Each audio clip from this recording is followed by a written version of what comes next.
Hey, Lucas. How are you, brother? Hey, Dave.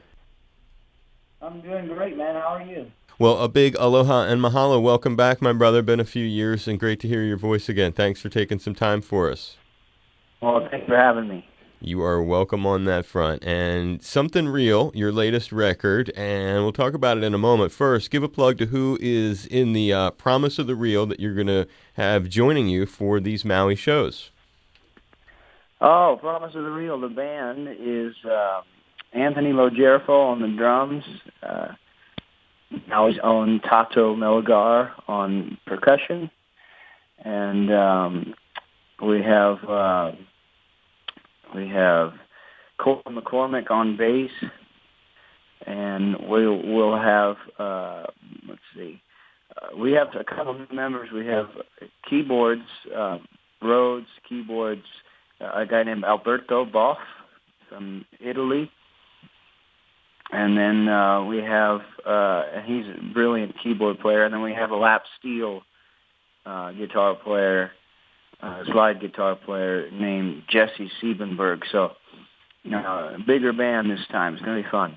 Sounds like it. You got your hands full. Got a lot of cats to keep track of. And when it comes to putting together your set list for these shows that are going to be happening in Paia, explain if you even write a set list and what kind of material you're going to be drawing from in addition to Promise of the Real, or just in general what folks who are going to be attending can expect to hear. Well, considering we play there a lot at Charlie's, we like to throw in a lot of new material, and we've been working on a new record, and so we've got a lot of new songs to do. But then we always sprinkle in the favorites, and we usually play for about 2.5 hours. So they can expect to be go to rock and roll church over there at Charlie's. It's going to be fun. Now, when are we going to get you back? We've never had you, to the best of my knowledge, here in Honolulu. When are we going to have Honolulu added to one of these island runs? Oh, I know it's coming up. We're just chugging away, and we're working on getting a label right now. So when all that is said and done, and this next record cycle, I'm sure we'll make it out that way at some point in the near future. I certainly hope so. With your strong ties to the state, it just it's terrible we don't get to enjoy Promise of the Real ourselves, and the best we can do is get you on the phone. I'm feeling lacking. Oh, well, I'm sorry. I just I'm partial to Maui, but I'll have to extend my reaches a little bit. Yeah, man. Well, we're thinking about Maui, where I know you spent a lot of time in your younger days, and you still spent plenty of time there. Any special guests might be joining you? For example, your Pop Willie or your brother Micah, or who knows who else? Yeah, there's a chance any of those folks could show up. My brother, my dad, I think he'll be around. And I'm pretty sure he'll be around. I don't know whether he'll ever make it to the show or not, but opening for us, we'll have my buddy Pat Simmons Jr. and we'll have Lily Miola, who's also a favorite. She just signed with Interscope Records, and she's also a Maui local. She's incredible. So we're going to have some local acts with us, and it should make for a pretty warm evening. It sounds like it. It sounds like you guys have quite a little community going on over there.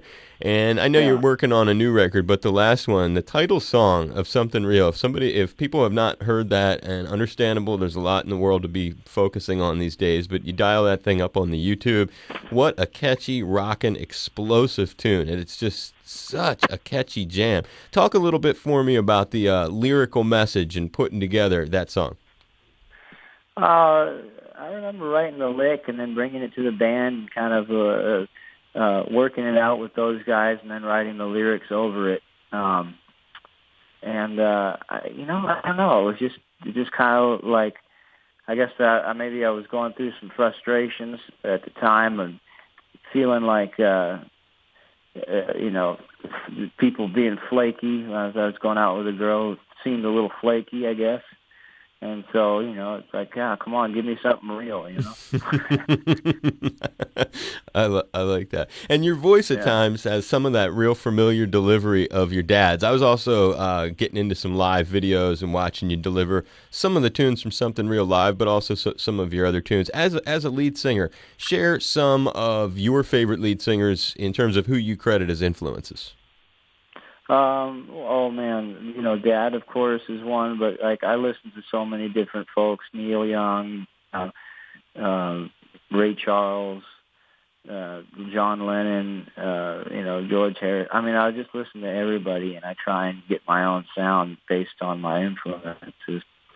And you do, but there is definitely, I hear your pop in there sometimes. It's very nice to hear, because it's not like everybody else is doing it, so it makes sense that you would have some of that being his son. Right. Does he offer suggestions, or rather, backing up, when you were sort of developing yourself as a musician?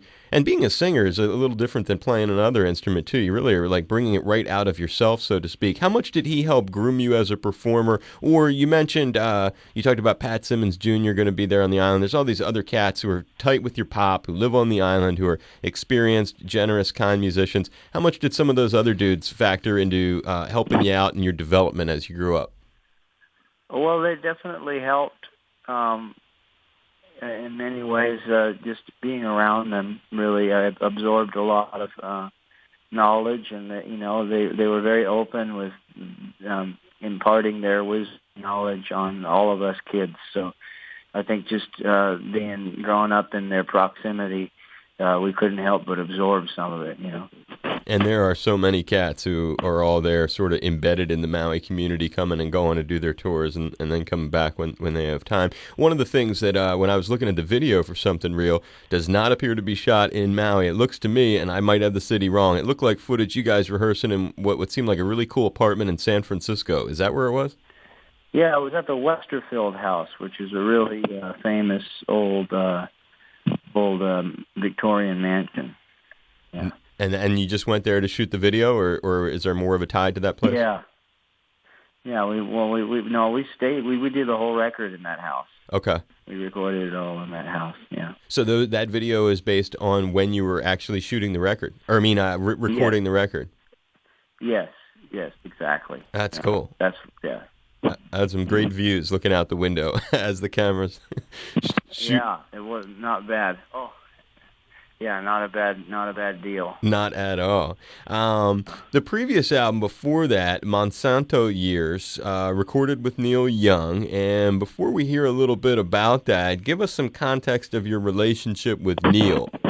Anyone who takes a look at you, when you're taking a look at what Lukas is up to these days and Promise of the Real, his band, Neil Young factors into that. Not only this record, but a bunch of tours and stuff that you've done with him is very intense. We've done two records with him so far. We did his record Earth with him, which was the most recent release, and which is a live record that he put out from the shows that we've been doing. And then Monsanto Years was before that. And yeah, we just started jamming with Neil a couple of years ago, and we just really hit it off. And now we're happy and proud to be his band. When he's out on the road. I mean, in one of his bands at least. Yeah, that's what I was going to say. So, are you the main group that he's touring with these days? It seems that way. Although with Neil, things can change at any moment. So we just, luckily we've got our own things happening and our own careers happening right now. He's not touring as much, so. We have an opportunity I'm working on a movie with Lady Gaga right now, and Bradley Cooper writing and helping produce the music for this film. A Star is Born, and so that's taken a lot of time, and the band has been a little bit involved in that as well. And then we've got we've got our own tour and our own new record we're working on with John Alasia, and we're talking to labels. So there's always some kind of project in the works, Oh, it sounds like it. How did you get to know Lady Gaga? I was at Desert Trip with Neil Young. We played the Desert Trip, which was a show a couple weekends at Coachella. They called it Old Cella with right, the older bands. Paul McCartney and Bob Dylan and the Rolling Stones and the Who and Roger Waters and Neil and Bradley Cooper was there, and he saw us play, and I guess he saw me and said, I want that guy to help, do the music. And so I came and I started consulting with him and helping him. And so I just kind of helping with the direction of the music, and that's where I met Stephanie, Lady Gaga. And then we really hit it off and started writing together. We used to have a lot of admiration for each other. She's just, I think, one of the most incredible singers of our time, and I mean, people don't even know how well she can sing yet. And I really think that this project is going to just explode her into the mainstream as one of the premier, not just pop musicians, but just the premier artists of our generation. And so I'm really honored to work with her, honestly, and Bradley. The level of competence and focus that both of those guys have is just mind-blowing. So I'm really happy to work with them, We'll be looking forward to that, and we appreciate getting a little heads up in advance on it too. But dialing back, because obviously you can imagine it's significant here in Hawaii, on the topics explored on the Monsanto years, explain the album for folks who might be curious, considering Monsanto as a major employer in the Aloha State. Well, the thing is, Monsanto, is a conglomerate. It's a corporation. So there's people that make up the corporation, and I'm sure there's a lot of good people involved. But what business practices within a corporation depend on profits and profit margins and gains, and not so much on future foresight and what's best for humanity. So a lot of times numbers are fudged, especially with a company that size. There's online campaigns that will, they can release a commercial saying, oh, everything we do is great. This is why it's great. These are the scientists that say it's great. But then you look back and you see the payroll and everybody that's been paid to say that, so it's really hard to really get to the bottom of truth in this day and age. And I just got to say that I don't like the fact that a company like that is trying to monopolize our food supply and our growth, and to make it illegal to grow organic food, and to really, they're really lobbying hard, taking over, and they've got a whole program with Terminator seeds where, they'll sue a farmer if one of their seeds blows into his yard. It's just, there's a lot of shady practices. So what I'm trying to do, help lead our world in one, hopefully just one conversation at a time, towards a sustainable economy, a sustainable and harmonious future. And so, in order to do that, we have to, take a look outside ourselves and start realizing that the current mentality that we all share is self-serving and not exactly serving the whole earth as a whole. And we're going to have to look ahead and really figure out how to live the future on this planet and really make it and really thrive and make everybody, let everybody have a comfortable existence. So, that's the goal. It's always an uphill battle, and we'll never solve everything, but we try. I like that term, comfortable existence, and as we take like a backtrack, sort of, but relating to Neil and that term, comfortable existence, Neil has the Bridge School benefit concerts that he does. He's been doing them for a very, very long time, where he rallies a whole lot of incredible performers around one venue, Northern California, where they end up raising funds for the Bridge School, which is a place where children who suffer severe physical disabilities are able to be educated and also realize their full potential and also be as comfortable as possible. And for anybody who has had a loved one facing severe disability or themselves as disabled, these concerts can be a very emotional thing to, even if you're not there, if you just watch a video of it. And I was watching some of you there with Neil and just with your band, and I was hoping, because I've never been, but the videos are enough to really get one choked up. And if you can, describe what attendees experience in terms of how the stage is set up, and take us behind the scenes and try to paint a picture for radio of what that must have felt like for you to be there, and maybe some moments where it really hit you what's going on at that concert. You know, a big thing that the artists will do when they get on stage, first of all, it's all acoustic. You know, even Metallica will go up on stage, and you're not allowed to have electric instruments, so it's all acoustic on there. And you walk up there on stage, and behind you are all the kids from the school. They're all in their wheelchairs on stage, on the back of the stage. So that was really the main issue, was that the fact that, you know, that's the most emotional part of Bridge School, is just having the kids up there. And, you know, it's a really nice family vibe in the backstage area. You know, all the artists are together and the kids are together, and they all interact and they all eat together. And it's just really, it's a nice evening. Yeah. It's got to be about the most special concert that you've ever done, huh? Having all those children there and realizing just what you've got. It's just an opportunity to show enormous gratitude for the gift of mobility.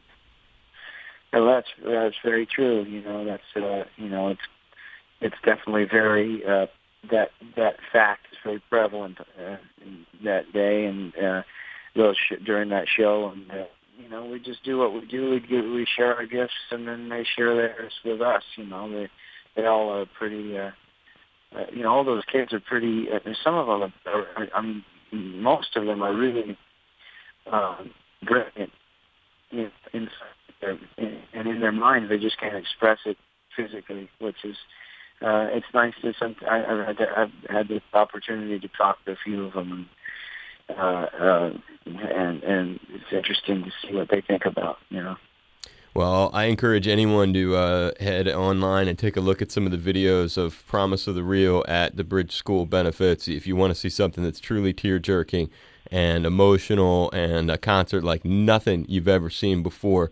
This stuff will really blow your mind, and I got to hand it to Neil the way he has harnessed his own exposure to disability through his children to give back in such an extraordinary way by hosting those Bridge School benefits, and just had to hear a little bit about it from someone who's been there like yourself. Yeah, it's a magical evening for sure. I've been to the last 5 of them, 6 of them, and you know, every time it's pretty beautiful.